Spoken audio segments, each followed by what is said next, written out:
안녕하세요, 김희윤입니다. 우리 울산의 지명, 바로 우시산국에서 비롯됐다는 사실 많이들 알고 계실 텐데요. 우시산국에는 빼놓을 수 없는 강이 하나 있습니다. 바로 제 뒤에 흐르고 있는 이 회화강인데요. 이 회화강에는 정말 수많은 역사 이야기가 숨어 있다고 합니다. 우시산국의 젖줄, 회화강의 역사를 찾아 함께 떠나보시죠.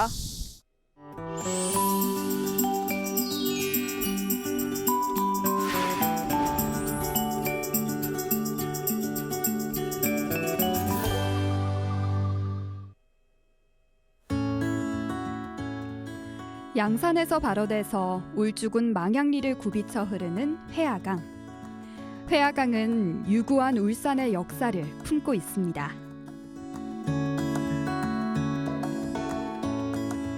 와, 여기 옥수수도 엄청 크게 자랐고, 예. 저기 보니까 강이 있네요. 저거 어떤 강이에요? 여기 회화강입니다. 회화강. 회화강. 예, 회화강. 그러니까 지금 폭이 한 100m 남짓한데 옛날에는 한 3배 좀 넓었어요. 3배나 넓었어요. 왜 그러냐니까 옛날에 제방이 없었기 때문에 네. 물이 들어오면 쫙 끝에서 이끌이 탄 물입니다. 물.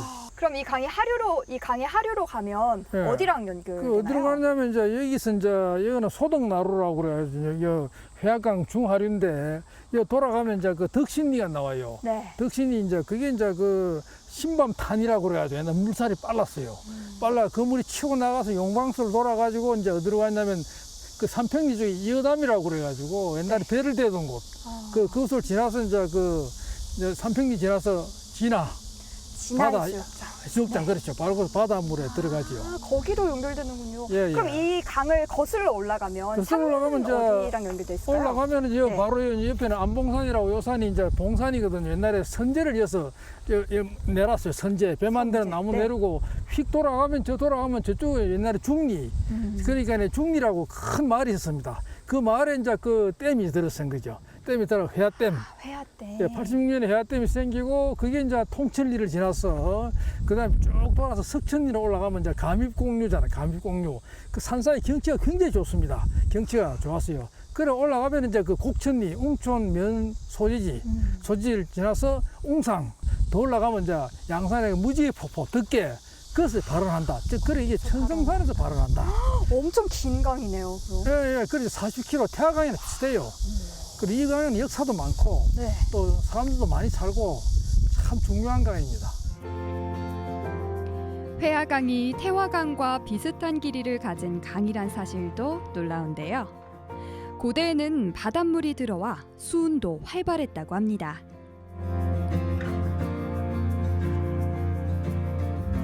이 동네가 망양이라고 하던데 예. 망양은 또 어떤 그 의미예요? 망은 이제 바로를 망자 바다 양자인데 사실 정확하게 보면 여기서 바다가 보이진 않아요.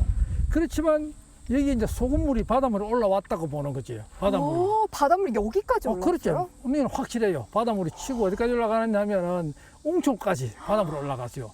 왜냐면 그 제첩 같은 거 뭐 말쪽에 많이 나오거든. 뭐 굴도 나오고. 그래서 그 옛날에는 또 이곳이 저 끝에서 이까지 다 강이 바다처럼 돼 있었어요. 정말요? 그래 저쪽에 있어서 나룻배가 출발했으니까. 그래서 사람들이 볼 때 이 동산에 원터 마을입니다. 원터 마을. 옛날에 원이 있었거든요. 사람들이 누워 자고 배를 타고 나룻배를 타고 건너갔다고요. 그래서 그 사람들이 볼 때는 바다라. 이 넓은 바다라 이곳이. 그래서 바다 마을이다. 그래서 망량이다. 그래 했고 이제 이게 특히 유명한 게 나루터. 그 져서 가잖아요. 옛날에 그 참 그 노래도 있습니다. 이 소덕나룻배야 이미여 이물을 건너지 마오. 이물을 건너면 빠져 죽는다. 이미 말리는 노래. 옛날에 주막도 많았거든요. 뭐 주방도 있었고 저쪽도 있었고 그 아주 번성했습니다. 이 원터 마을이. 그래서 원래 소동천이라고 소동천. 그래서 유래됐거든요. 네. 원래 회화강 이름이 곳곳 이름이 달라요. 위에는 뭐 회화강, 돌밤강, 뭐 그다음에 덕계천 막 이런 쪽 있잖아요. 곰내도 있지만 여기는 소동천이라 그랬어요. 우리 역사책 실록에도 나와요. 소덕나루. 네. 지켰다고. 우리 의병장들 지키고 그 여기 이제 그 유명한 우리나라 유명한 분들 장군들이요 많이 지켰다고. 저기 나타날까 싶어가지고 뭐 그런 역사도 있고 또 옛날에 얽힌 전설도 많고 설화도 많고 그런 아주 울산 대표적인 나루 태화나루와 소덕나루가 울산의 대표적인 양대나루다. 양대나루다. 이렇습니다. 고대 문명의 수운을 담당했던 회화강.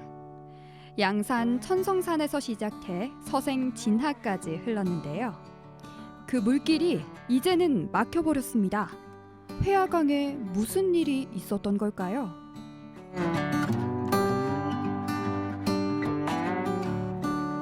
와, 여기 뒤에 보니까 예. 바다같이 물이 엄청 많은데 예, 예. 여기는 어딘가요? 여기도 회화강인가요? 예, 예, 회야댐이죠, 댐. 아, 회화댐이요. 그래 회야호라고도 좀 그러는데 네. 그 회야강 이제 중간에 막아가지고 우리가 울산 시민의 식수원인 그 회야댐이잖아요. 그래서 요 밑에 가면 아까 우리 저 회야 정수장 있잖아요. 그래 이게 이제 이 울산에 그 우리가 그 물을 좀 알아야 돼요. 상수 네. 마시는 물. 그래 우리가 이제 크게 보면 그 대곡선 쪽에 이제 우리가 대곡댐, 사인댐 있잖아요. 그거 하고 이제 그다음에 여기 이제 우리 회야댐 그리고 또 대암댐이라서 대암댐. 네. 그런데 그 중에 이제 이게 그 중에 보자면 이게 참 중요합니다. 이 물은 지금 우리가 우리 마시는 물의 절반 이상이 이 댐에서 나옵니다. 아, 그렇군요. 예, 그러니까 물이 이제 저쪽에서 이래 그 이제 상류 웅상 지역, 그 웅촌 그 들어온 물이 많아요. 양이 많으니까. 그리고 또 이 댐은 이제 그 낙동강 물이 들어오거든요. 비상시에 낙동강 물이 네. 낙동강에서 바로 들어와요. 저도 봤지만 거의 수십 킬로 낙동강 물이 들어와서 이 댐으로 들어오니까 이게 이제 울산 시민의 생명줄입니다. 생명수. 그 1986년에 이제 86년. 6년 만들었고. 그럼 회화강은 여기서 막혀버린 거네요, 댐으로. 아, 예, 그렇죠. 이제 그 이제 뭐 연어 저는 그 언어 못 올라가잖아요. 딱 네. 막혀버렸으니까 황도 못 올라가죠. 딱 막아버렸어요. 그래서 그 참 안타까운 게 사실 그게 참 안타까운 점인데 그대로 놔뒀으면 우리나라 최고의 강입니다. 최고의 강. 그래서 우리가 시민들이 참 안타깝다. 항상 느끼는 그런 정서가 요 고향을 잃은 사람들에게도 있고 우리들에게도 남아 있습니다.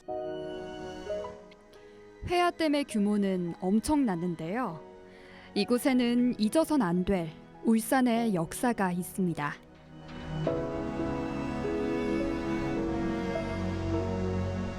근데 이렇게 큰 댐이 생기면서 우리 식수로 쓸 수 있는 건 좋지만 예. 회화강이 좀 끊겼잖아요. 예. 이렇게 회화강이 끊겼듯이 묻혔듯이 또 묻힌 우리의 울산의 역사가 있다고요? 예, 예. 그게 이제 우시상국의 역사입니다. 네.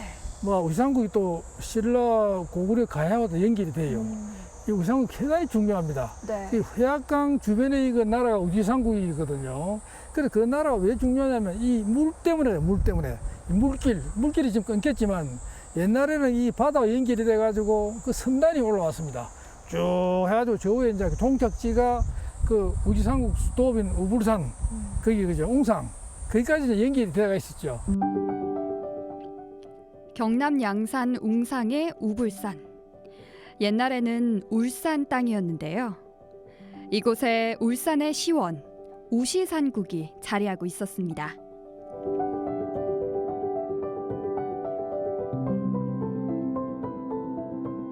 우지산국 역사 한가운데 이 회화강이 있었던 거네요. 아, 그렇죠. 해화강이 이제 그 해화강을 따라서 이제 그 우상국 번성을 한 거죠. 물론 적도 이래 우상국 강을 딱 쳐들어왔어요. 선라군들이 쳐들어 올라왔으니까. 맞지만 우리가 그 울산국의 모든 것은 이 해화강을 중심으로 해가지고 그 많은 한 10만 명 가까운 시민들이 이제 살고 또 지키고 그런 생활을 했던 것이 바로 이 이제 해화강이라고 할 수가 있습니다. 그 역사를 말하면 첫째로 이해할 수 있는 게 쇠. 철광사가 관리인데요. 고분 수백 개 고분에서마다 다 철기가 나왔거든요. 뭐 금이라든지 칼이라든지 갑옷이라든지 뭐 그 마구라든지 뭐 또 따비 같은 거 농기구도 나오고 야 그 서라벌보다도 더 많은 철이 나온 게 바로 우지산국 하대 그 철유물입니다. 하대, 상대, 절이 세 개 마을에서 네. 전부 다 파내지를 못했어요. 다 파내면 더 많아. 너무 많아서. 그 철이 어디서 왔느냐? 네. 그게 바로 온 것이 바로 저 농소 달진에 그 철이 이제 동천을 따라 내려와서 해화강을 들어와서 배를 타고 와서 저 돌아가 이리 와서 올라갔다. 이게 이제 확인되는 것이 이게 역사의 진실입니다. 우시산국과 회화강은 떼놓을 수 없는 관계인데요. 또 다른 전설들이 이곳에 흐르고 있었습니다.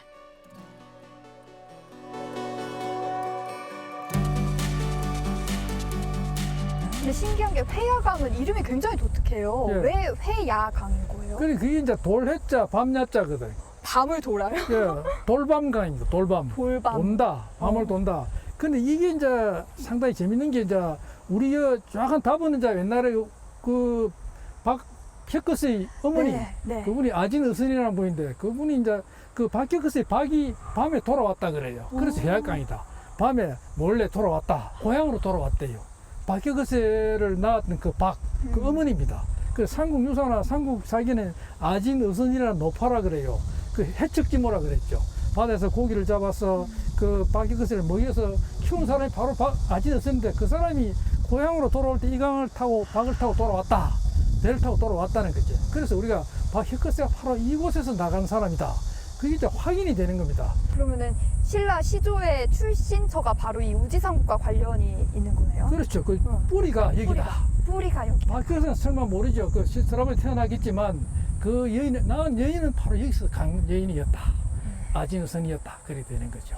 근데 고구려와도 관련이 깊다고. 그게 이제 그 우발수 때문인데 그 우리가 그 삼국사기 그 동명성왕 봉기 주몽이라 그러잖아요. 근데 그분이 이제 그 원래 이제 그 기록을 보면 봉기를 보면 그 나온다고 그게. 그래 처음에 이제 유아부인이라고 어머니가 유아부인입니다. 하백의 딸 유아부인인데 이 여인이 이제 해모수라는 그 남자 뭐 이게 뭐 바람같이 지나간 남자한테 그 이제 당해가지고 애를 임신을 시켰어요. 하니까 그 아버지가 이제 하백이가 딸을 쫓아냈다고. 딸을 쫓아내야 강구시에 우발수입니다. 우발수. 그 우발수가 이제 어딘지를 몰라요. 태백산 남쪽이라 그랬으니 백두산 남쪽이겠죠. 그죠? 근데 이게 이제 우발수가 어딨냐? 우불수입니다. 우불수. 이게 우불수거든요. 이게 이제 우불산에 있잖아요. 우불산이 있고, 우불산 신사가 있고, 이걸 옛날에 우불수라고 불렀어요. 이 그래서- 회화강을요? 예, 해화강이 다른 이름이 우불수다. 그래서 우발수가 우불수라는 거죠. 근데 왜냐하면 그러냐, 또 고학적으로 증명이 되는 게 은행이 적석총이 이제 있거든요. 그 고구려 기단식 무덤입니다. 연대가 정확하게 나와요. 그 적석총은 아주 구조가 이미 상세히 어느 정도 밝혀졌는데 거의 고구려 고분과 일치한다고.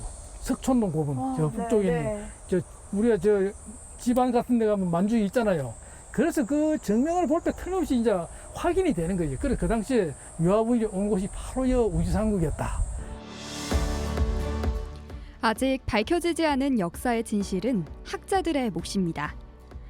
그러나 이 강이 품고 있는 수많은 이야기들을 고이 지켜야 할 역사적 의무, 그것은 우리에게 있지 않을까요? 그럼 회화강은 우리 울산에 어떤 의미가 있을까요? 그렇죠. 울산이 바로 우지산이 울산이거든요. 그렇잖아요. 네. 우지산, 울산. 그래서 우리가 이 강은 울산의 강이다. 사실 우리 이 강을 생명수처럼 어머니의 강처럼 여기서 사랑해야 된다. 이런 얘기를 하고 싶습니다. 네. 오늘은 향토사학자 이양훈 선생님과 회화강에 대해서 알아봤는데요.